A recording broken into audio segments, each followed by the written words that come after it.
Welcome back friends. हम आ गए हैं अपनी नेक्स्ट वीडियो के साथ। और जैसा कि आप जान रहे हैं कि जो टॉपिक हमारा चल रहा है वो इंडियन इकोनॉमी का फर्स्ट चैप्टर चल रहा है। उसी में से हम आज नए टॉपिक पे बात करने जा रहे हैं। तो जो हमारा नया टॉपिक है वो है infrastructure during the British rule.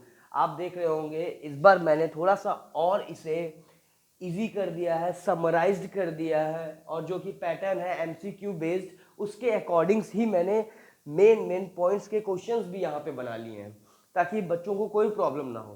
तो हमने जो इससे पहले डिस्कस किया था वीडियो में बर्थ रेट, डेथ रेट, तो अब आज इस चैप्टर में, सेम चैप्टर में, हम ये डिस्कस करने जा रहे हैं कि इंफ्रास्ट्रक्चर क्या था ब्रिटिश पीरियड के टाइम पे और क्या उन्होंने डेवलपमेंट किए, और अगर डेवलपमेंट भी किए तो किसके फेवर के लिए किए, और बेसिकली उनके क्या डेवलपमेंट थे। तो अगर हम बात करते हैं ब्रिटिशर्स ने उस टाइम पे जो डेवलपमेंट किया, वो डेवलपमेंट बेसिकली था रोड का, यानी कि कह सकते हैं ट्रांसपोर्टेशन का डेवलपमेंट उन्होंने किया, और ट्रांसपोर्टेशन को अच्छा बनाया। हर जगह जो कह सकते हैं ऐसे एरियाज थे, रिमोट एरियाज थे जहां तक आदमी पहुंच नहीं पाता था, वहां तक वो ट्रांसपोर्टेशन को पहुंचाया। ठीक है, क्यों? क्योंकि एक कनेक्टिविटी वो क्रिएट करना चाहते थे लोगों से। वो क्यों? क्योंकि वो मार्केट, आपने देखा था कि लार्जेस्ट एक्सपोर्टर थे हम, लेकिन रॉ मटेरियल के लार्जेस्ट इंपोर्टर हो गए फिनिश्ड गुड्स के। तो वो चाहते थे उनके फिनिश्ड गुड्स इंडिया के हर कोने में पहुंचे, तो उन्होंने ट्रांसपोर्टेशन को और अच्छा किया। फिर उन्होंने कम्युनिकेशन सिस्टम को बढ़ावा दिया। कम्युनिकेशन सिस्टम में अगर हम बात करें, बेसिकली उन्होंने वर्क किया टेलीग्राफ पे और फोन, पोस्ट और टेलीग्राफ पे। तो अगर हम बात करते हैं, पहले शुरुआत करते हैं कि इंफ्रास्ट्रक्चर डेवलपमेंट हुआ कैसे और किस किस चीज़ों को लेके हुआ। तो हमने बात की कि infrastructure development during British period, first one is transportation. Transportation में उन्होंने बेसिकली वर्क किया रोड्स पे, रेलवेज पे, एयरवेज एंड वाटरवेज पे। रोड्स पे उन्होंने वर्क क्यों किया? उनका मेन मोटिव था, अगर वो रोड्स को कंस्ट्रक्ट करेंगे, बनाएंगे, तो वो इजीली अपनी आर्मी को मोबिलाइज कर सकते हैं इंडिया के हर पार्ट में, है ना, हर स्टेट में, हर जगह वो अपनी आर्मी को इजीली पहुंचा सकते हैं। Second, India and drawing out the raw material from the country, और रॉ मटेरियल को वो खींच सकते थे इजीली। क्यों? क्योंकि वो चाहते थे कि रॉ मटेरियल जो है, वो जो भी रिसोर्सेज इंडिया के अलग अलग स्टेट्स में है रॉ मटेरियल के फॉर्म में, उनको वो बाहर लेके जाएं और उसको फिनिश्ड गुड्स में कन्वर्ट करके वापस भेजें। तो उन्होंने रोडवेज का डेवलपमेंट किया। सेकेंड, उन्होंने इंट्रोडक्शन किया रेलवेज का। क्यों? क्योंकि वो चाहते थे कि अभी जो चीजें वो रोड के थ्रू लेके जाते थे तो काफी कॉस्टली पड़ जाती थी, ठीक है, प्रॉब्लम्स भी आती। तो उन्होंने कहा था रेल, ये लगाया दिमाग कि एक ही साथ चीजें बल्क में ले जाई जाए, तो रेलवेज का कंस्ट्रक्शन किया। फर्स्ट इंट्रोडक्शन हुआ रेलवे का 1850 में, ब्रिटिशर्स पीरियड के टाइम पे। और जो फर्स्ट ट्रेन थी जो कि चली, first train run from Bombay Mumbai to Thane in 1853। पहली ट्रेन चली थी कहाँ? बॉम्बे टू थाने इन 1853, जो कि अब मुंबई है। वहां पे 1853 में पहली ट्रेन चली थी। फिर it fosters commercialisation of Indian agriculture. Agriculture में कमर्शलाइजेशन ये लेके आए।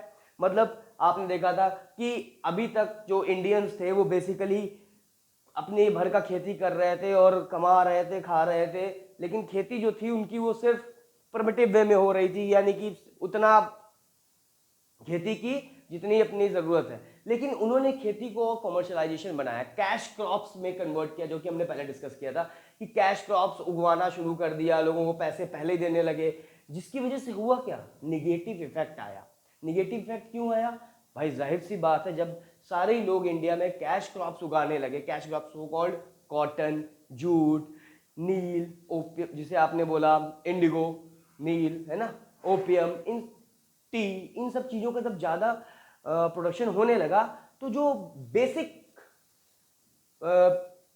क्रॉप्स थे, सो कॉल्ड वीट, राइस, मैजी, ये सब डाउन होने लगे, जिसकी वजह से कंडीशन बहुत ज़्यादा खराब होने लगी इंडियंस की। मतलब अपने भर का भी अब क्रॉप्स नहीं रह गए इंडियंस के पास कि वो अपनी लाइफस्टाइल को मेंटेन कर सकें आगे के लिए, ठीक है। लेकिन इन्होंने रेलवे का इंट्रोडक्शन इसीलिए किया कि ताकि ये एग्रीकल्चर के को कॉमर्शलाइजेशन में कन्वर्ट किया इन्होंने और वहाँ से वो ईजिली सारी चीज़ें ले जा सकते थे। दूसरे इनका काम था रिमूव्ड कल्चरल बैरियर्स। इन लोगों ने कल्चरल बैरियर्स को ख़त्म कर दिया। भाई एक स्टेट है, उनके अपने अलग कल्चर थे, दूसरे स्टेट के अलग अलग कल्चर थे।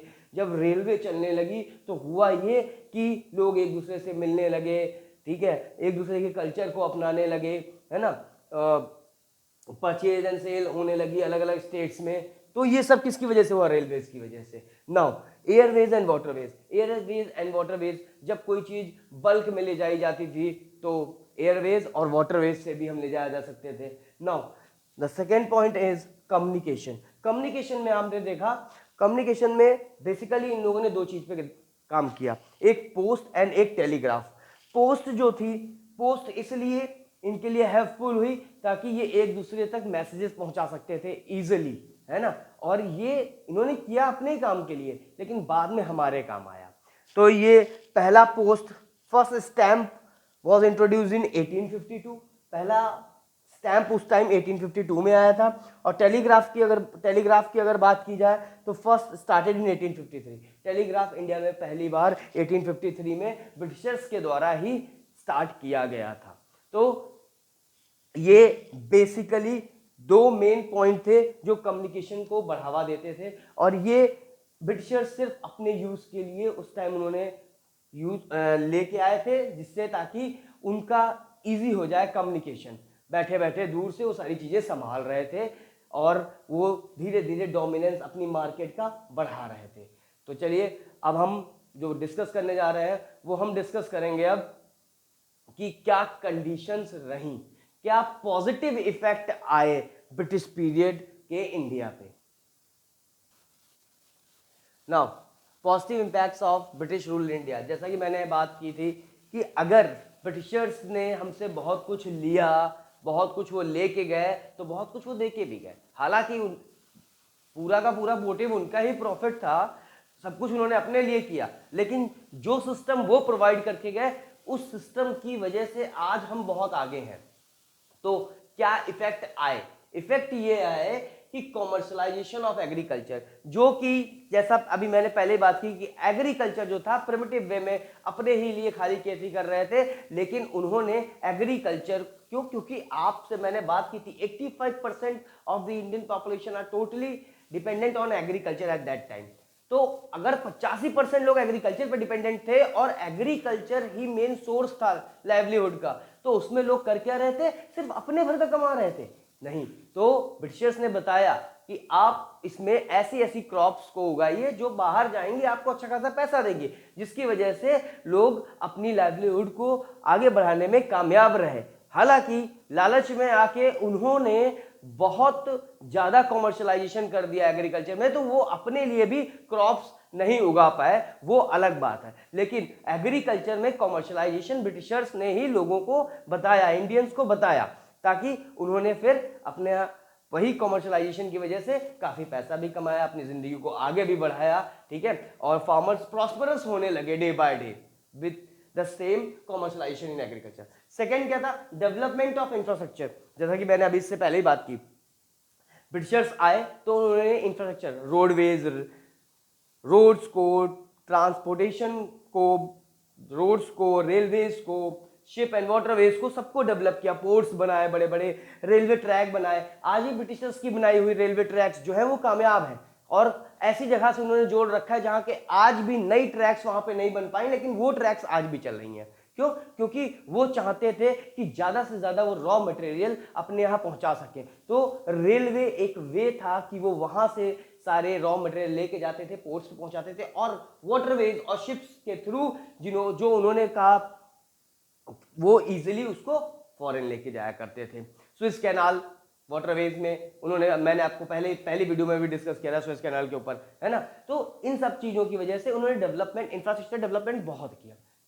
चेक ऑन फेमाइंस, मतलब लोग भूखे मर रहे थे कई एरिया में, लोगों के पास सही खाना नहीं होता था, कहने को कह सकते हैं। अगर कोई एक छोटी सी बीमारी आ जाती थी, इवन चिकन पॉक्स, छोटी छोटी सी बीमारी जो होती थी वो डेडली डिजीज साबित हो जाती थी। क्यों? क्योंकि इनके मेडिकल एड्स नहीं थे। जब हुआ क्या, जब ये ट्रांसपोर्टेशन आया, है ना, इंफ्रास्ट्रक्चर डेवलपमेंट हुआ, तो इजीली लोगों तक फूड सप्लाई हुए, ठीक है, जिसकी वजह से लोग अच्छा खाने लगे, प्रोटीन मिलने लगा और हेल्दी रहने लगे। फिर उसके बाद अगर प्रॉब्लम्स होती थी तो उन्होंने मेडिकल फैसिलिटीज़ भी प्रोवाइड की, जिसकी वजह से लोग सही रहने लगे। अगर छोटी छोटी सी बीमारियां होती थी तो वो कवर अप होने लगी, ठीक है। तो next is monetary system of exchange. पहले सिस्टम क्या चलता था? पहले सिस्टम चलता था बार्टर सिस्टम, जिसको हमने आगे डिस्कस भी करना है, CC economy, commodity for commodity. वो आए, उन्होंने हमें बताया ये बार्टर सिस्टम को किनारे हटके मॉनेटरी सिस्टम को बढ़ाइए, ताकि आप अपनी वैल्यूज की पर यूनिट पता कर सकें। आप अगर बार्टर सिस्टम में ही चलते रहेंगे तो आप लॉस में रहेंगे। तो मनी को बहुत ज्यादा, ऐसा नहीं कि उन्होंने ही मनी को बनाया, मैं कह रहा हूं मनी को बहुत ज्यादा बढ़ावा उन्होंने दिया। Next, effective administration system.